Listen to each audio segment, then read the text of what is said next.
A talk show that cuts to the truth, no matter how painful it might be, and no BS. Citizen Smith, Citizen Smith, Citizen Smith. Here is a man who would not take it anymore. A man who stood up against the scum, the dogs, the filth. Here is someone who stood up. It's time for Citizen Smith. Good morning. How are you today on Citizen Smith? Every weekday from 9 to 9:30. I think I should expand it to an hour eventually, though, due to popular demand. Might have to get someone to help, little tag team for Justin. But then again, 30 minutes is a nice podcast time for getting some information out fast, efficiently, covering a wide variety of topics, as we do every day here from 9 to 9:30, live, and then replayed thereafter on all our platforms, including our own website, talkcastpdx.com, a local portal for Portland podcasters and talk shows.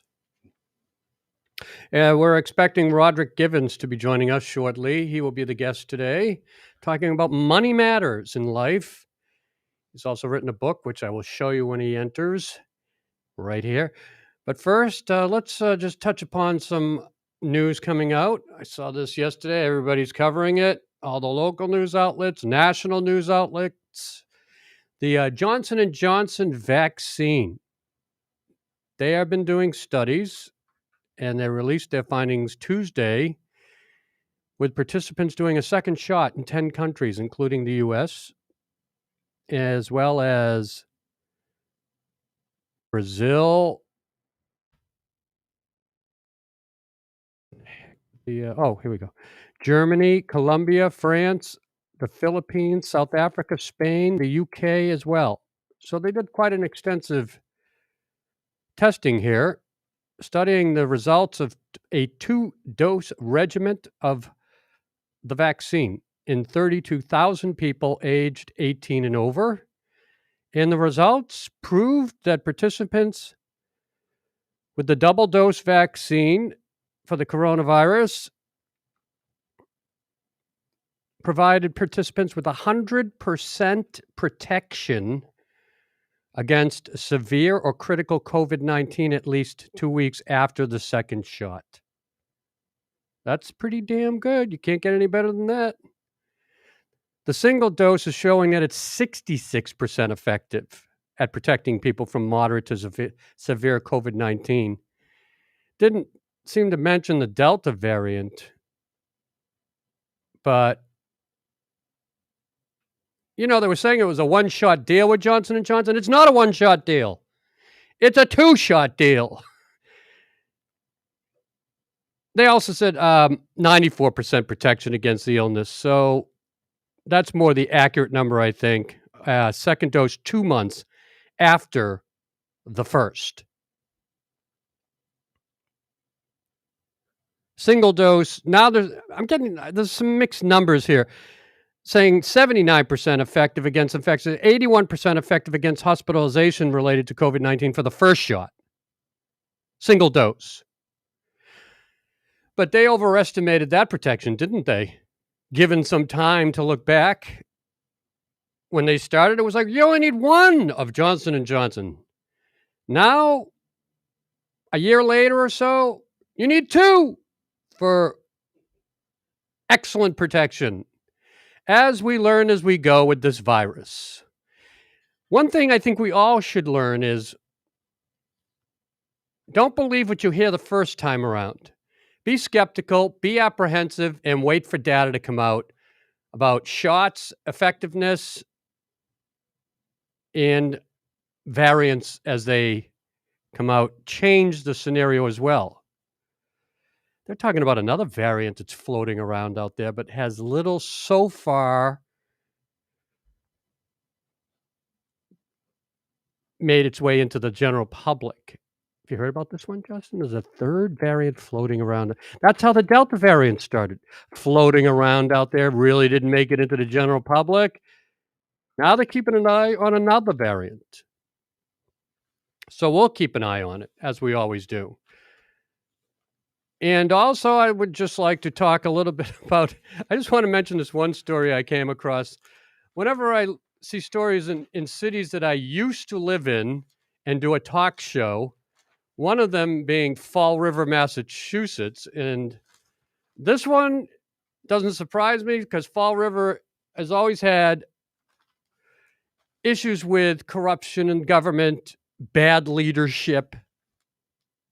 It's a blue collar town in Massachusetts, near the border of Rhode Island. Check this story out. Ex-mayor of Fall River sentenced to 6 years in prison. A former Massachusetts mayor, once a rising Democratic star after being elected at 23 years of age, was sentenced to 6 years in prison on Tuesday after being convicted of extorting hundreds of thousands of dollars from marijuana businesses that wanted to operate in his city. The judge handed down the punishment for ex-Fall River Mayor Jasiel Correa after tossing several convictions stemming from allegations that the now 29-year-old swindled investors who backed a smartphone app he created. U.S. District Judge Douglas Woodlock described Mr. Correa's actions as old-style and crude corruption that, quote, eviscerates a community. Quote, City Hall was for sale, the judge said. Mr. Correa, who has insisted he is innocent, didn't make a statement during the hearing in Boston federal court because he is still challenging his remaining convictions. Well, things could be worse in Portland. We could have that kind of corruption going on. All in all, we have a straight shooting mayor here, even though some of us don't support the way he leads. But we don't have that. That's about as bad as it can get. I'm amazed at the brashness of some people that think they can get away with this shit in politics. Don't you know we're all watching you? You're a public figure. Let's bring in my guest, Roderick Givens.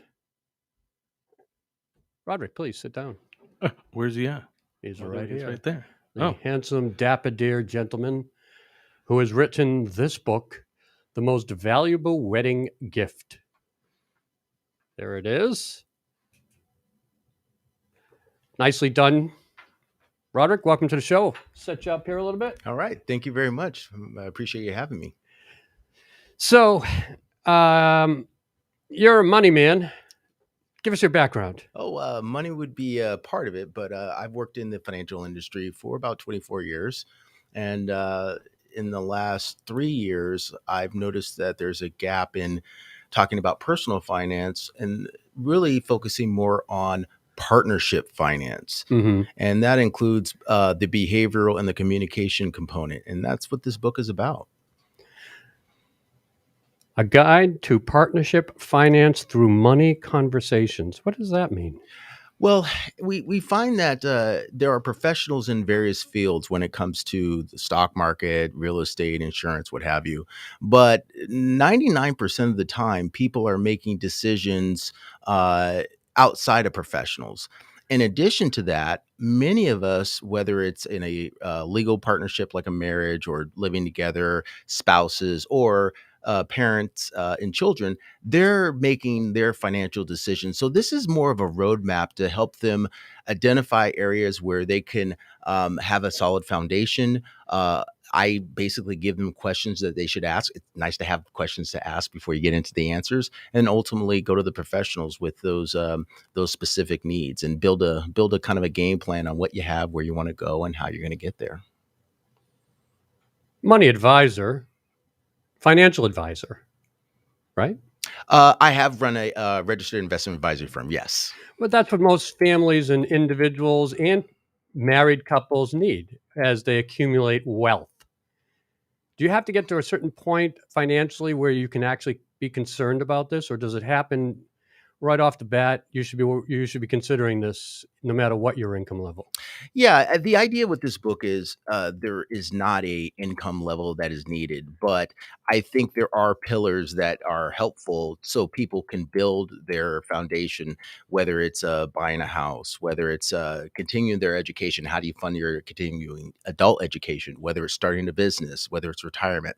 And we know there are professionals out there to help them, but we also, I think, need to kind of understand all the moving parts that are not specific to those areas. And so if I can help them just with the decision making and most importantly, just having the conversation of, hey, what should I do with my, retirement, or how much should I put away outside of my monthly expenses?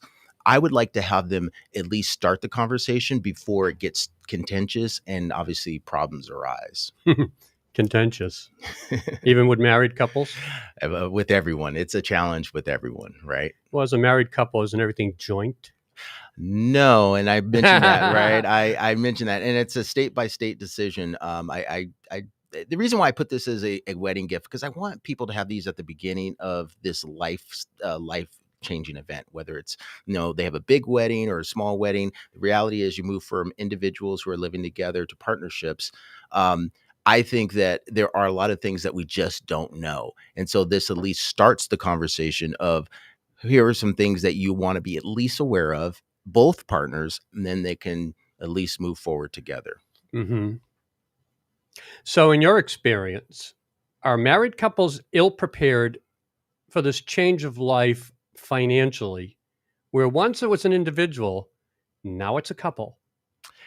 Yeah, ill prepared. I don't know if I would use that term. Really? Is it too harsh? I think it is. I think because I don't know. I'm not in everyone's But you relation. do know because you've dealt with a lot of married couples, right?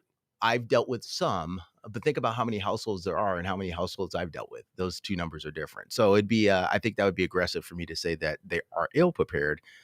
But I would like to at least give them a resource. And again, this is not the only resource to be more prepared, more informed, and really help them just at least be aware of what's out there, and so they can at least start to move forward. When you say be aware of what's out there, what are we talking about? Yeah, I think there's some fundamental concepts that are both, whether they're economic or financial, and that is, what is an asset? Some things show up on the balance sheet, and then I say there are things that matter that don't show up in your balance sheet, like what is your human capital? What is your ability to make money in the real world? And that's obviously in this environment very human important. Capital. Yeah, human capital. That's right? the first time I've heard that term. Yeah, just it's what's your value to make money? Social capital, right? What is your ability to have the interaction with others? And that's a kind of that social contract that many of us have. And it really does affect our decision making. And then going into our networking and all those things factor into what we have. And I like to kind of outline that, where you want to go. I mentioned those 4 things: retirement, starting a business, adult continuing education, and buying a house. Those are typically things that people are looking to go and achieve. And then I said, well, how do I get there? And then I started going to risk return. That's a decision making, whether it's stocks, bonds, whether it's just a daily day-to-day activities.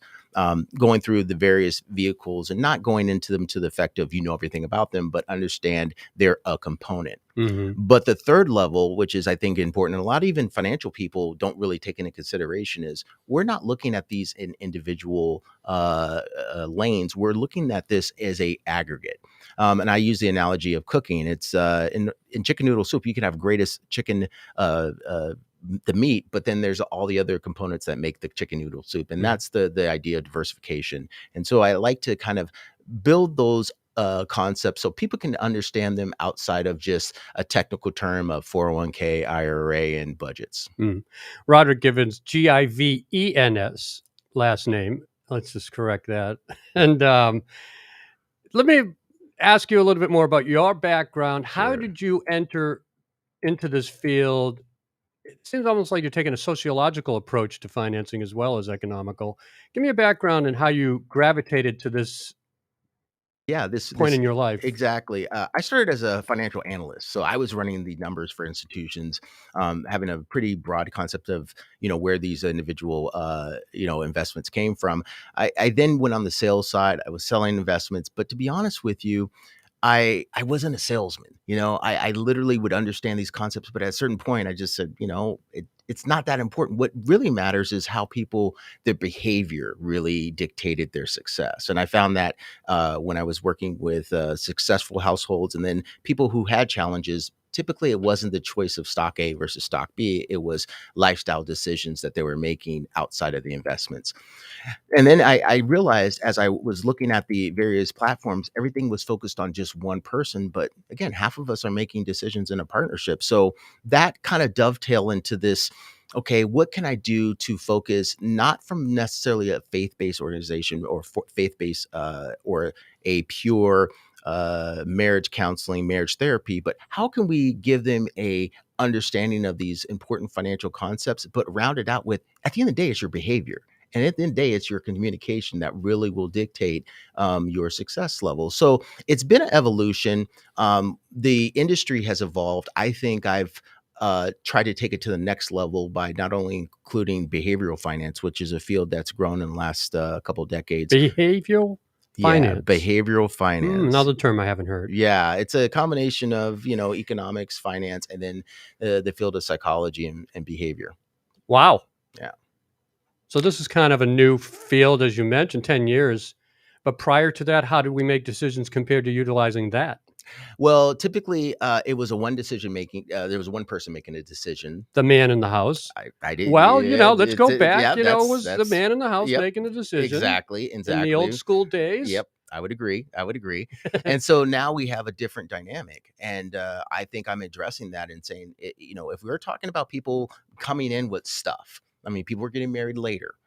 They come in with their career, their 401k, their house, and all their different value systems in place. And a big part of this book is understanding various value systems. And my goal is not to dictate the values, but to understand where those values, not necessarily where they're the same, because if they're the same, there's no problem. It's when there's a difference of those values and where they fall, that's where typically the conflict comes in. So my job is just to lay out the landscape, and so people can understand what their values are, understand their decisions, and then move forward. We got some chat questions from Pete Lee. He says, what's the guest's opinion on the book, The Investment Answer?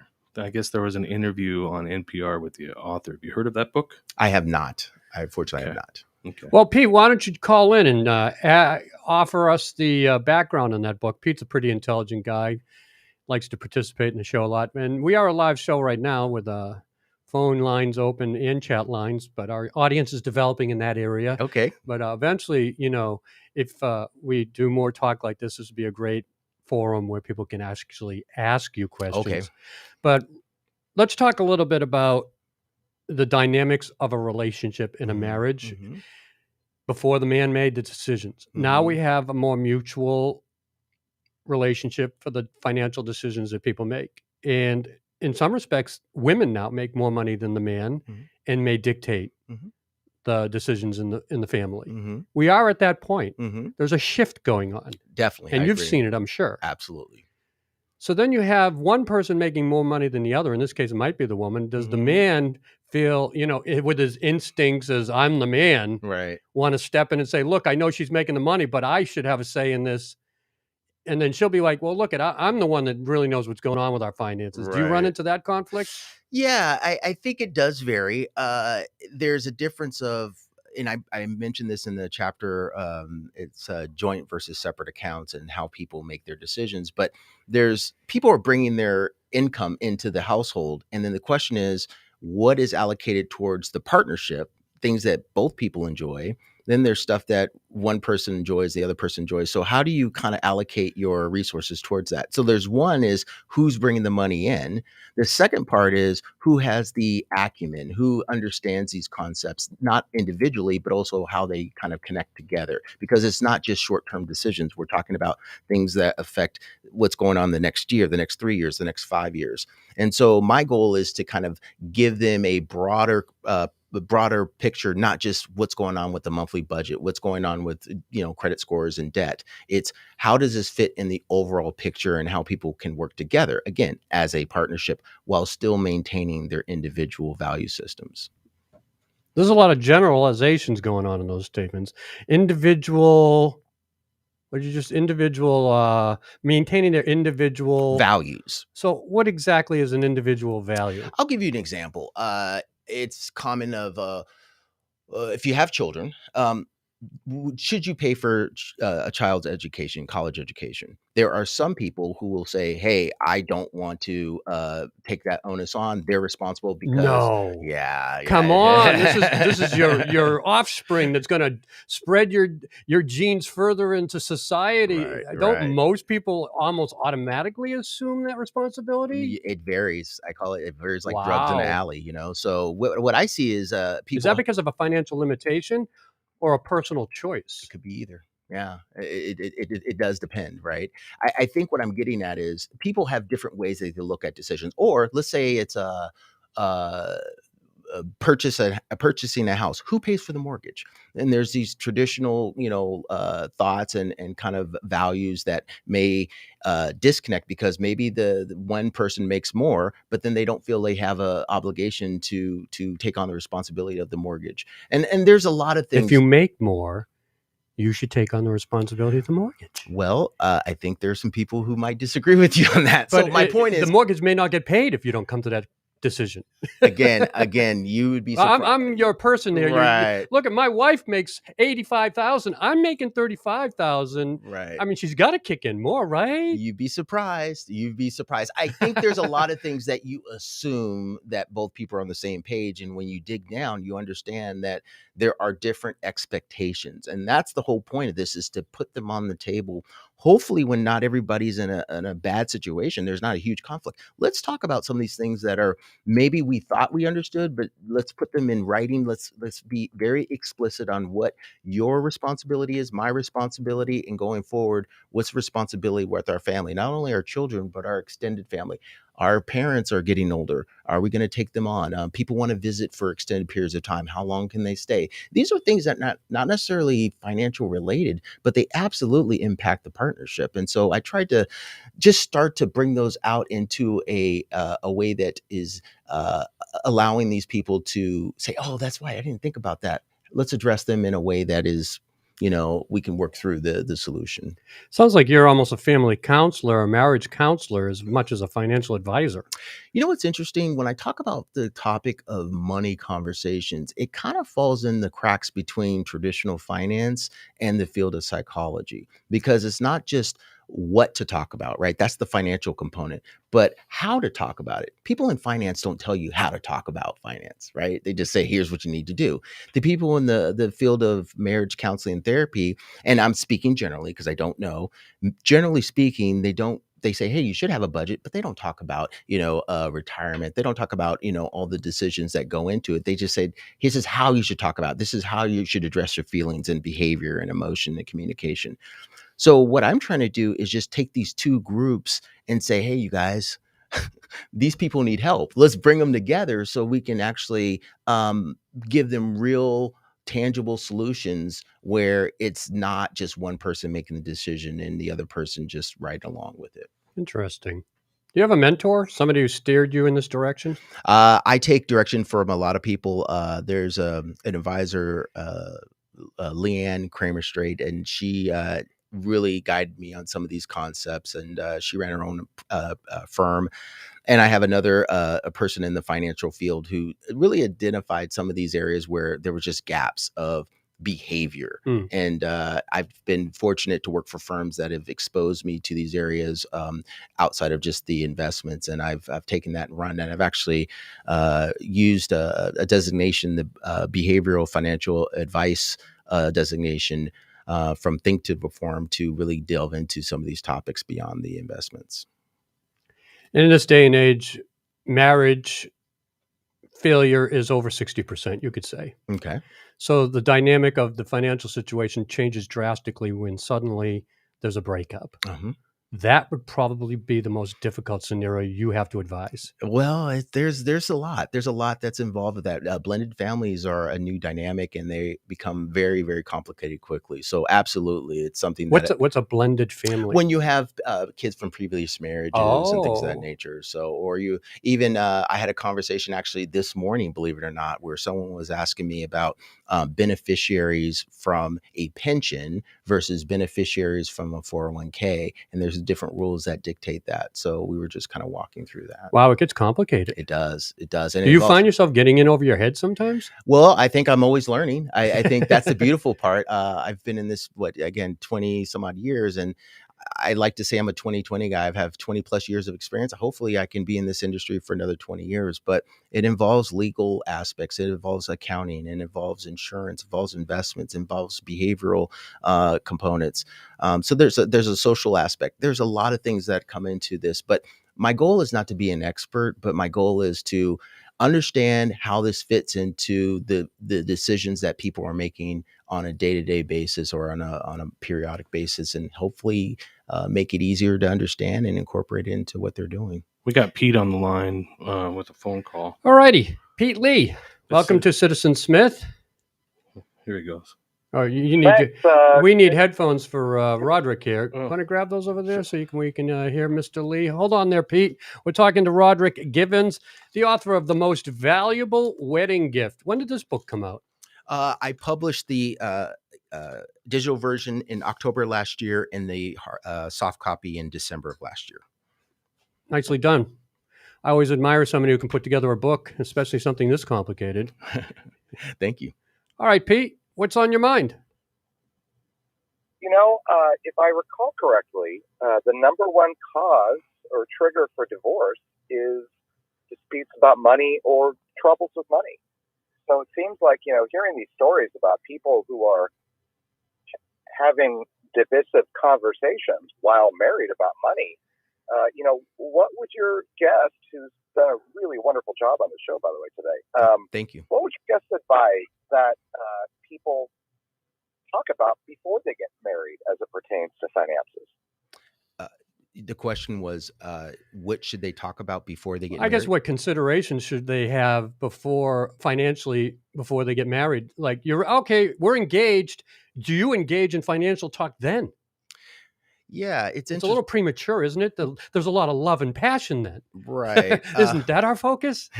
Well, you're asking someone who basically wrote this book with the idea that, if you could, you would give these concepts to them. And the book is 250, 260 pages. So it's not that long.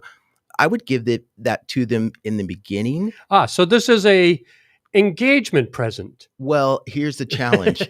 I can tell you from first-hand experience that a lot of people don't want to deal with this before it's all the focus on the wedding, the event. And you need both people to be engaged. It's not something you just give to one person, have them read, and then dictate it to the other. They both have to be on the same page. So I would love to have this as something that, again, pillars. What do you have between the two of you? Where you want to go? How do you get there?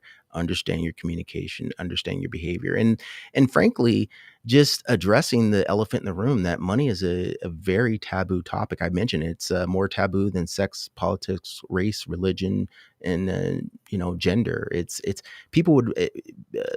One of the studies I showed, and it's a quote in the book, is that some people would rather talk about their own death than money. So I'm definitely touching a third rail, and I would love to get this in front of people beforehand. Yeah, I don't know if that answers. Well, it is a question. wedding gift, and the title is The Most Valuable Wedding Gift. Right. Yeah, that was. Thanks for the call, Pete. Yeah, thanks. So, yeah, taboo money. A lot of people get married because of money. Yeah. They won't pick a partner if they don't bring something to the table. That happens. Absolutely. It's an instinctive survival mentality. Yeah. The hunter-gatherer. Who can bring me the most food? Yep. And stability. And it's not just the most from the highest amount. It's who has the best opportunity to provide that over a period of time. And as I said earlier, the dynamics of the family are changing with women taking a leadership role in the household. I wonder, is it time for men to start looking at women and say, what can they bring to the table? Oh, I'm sure they do. I'm sure they do. I'm sure that's not necessarily a one-way street. It is how we make decisions, though, in relationships. How much would you say that dominates more than love itself? I don't know. That's beyond my scope. I Well, don't I'll know. step in and say I think it probably dominates more than love itself. Oh, Before you can fall in love, you might fall in love with money okay. Well, or the need for it. yeah, one of the concepts I did try to kind of flesh out is money is simply a conduit to achieve certain things. I don't want to give the impression that money is the end all be all. In fact, I use the acronym TEAM: time, energy, ability, and money. I did focus on money because that is my background, and it's kind of a easy kind of currency. But ultimately, it is how two people make decisions, and money is definitely a part of it. So, is your focus strictly couples? You know what's interesting? I wrote this book for partnerships because, if you go to a bookstore, how many books do you have on personal finance? There's a whole section. Have you ever heard of a book on partnership finance? No. And I think that's kind of odd. There's half of us are doing these decisions together, supposedly, in some way, short. But I'm not saying everything's split 50-50. So if that's the case, why would I try to, go into a field that's already very, very, crowded? I think I'm starting this. I'm starting to explore this and get the word out. But at the end of the day, I'm really trying to just give people a foundation that is very similar to personal finance. If I ask someone, "Do you have an idea what you have, where you want to go, how you get there, understanding your human behavior?" That's the book. All I did was I attached the communication aspect, and I would joke with someone if they're not in a relationship. I said, "Do you talk about money with other people, whether it's professionals or friends and family?" And they would say, "Yes." I go, "Well, you got that chapter for free." You're in Oregon. You're nearby to Portland. Yes. Do you have an office that people can actually call and visit you? No, I basically am working on some content right now. I'm taking a break from personal finance. I know the pandemic has been very tough on personal meetings, so I'm just going to go ahead and create some content, possibly work with different groups, but hopefully I can be available in some capacity to provide some general concepts that would be helpful. And if they decide to use them, that's great, but not necessarily pay the financial fee for personalized financial advice. Well, one of those platforms you're looking to venture into is developing your own podcast, That's which to me seems like a perfect fit for this type of Yeah. business topic. I mean, where better can you reach people than a podcast and digital media? Yeah, I think there's definitely an opportunity, and I'm definitely exploring that. His name is Roderick Givens. His book is The Most Valuable Wedding Gift. I assume it's on Amazon, or where can they get it? Absolutely, on Amazon, and both digital and in a physical form. You need to do an audio of the book. People love to listen. This would be a great, you read it, they listen. Yeah, I need to find a location to record that. Oh, I have an idea. We'll talk about that later. Roderick Givens today on Citizen Smith. Thanks a lot. Enlightening, I must say. Oh, thank you for having me. And that does it for today's Citizen Smith show. We'll talk to you tomorrow. Have a wonderful day.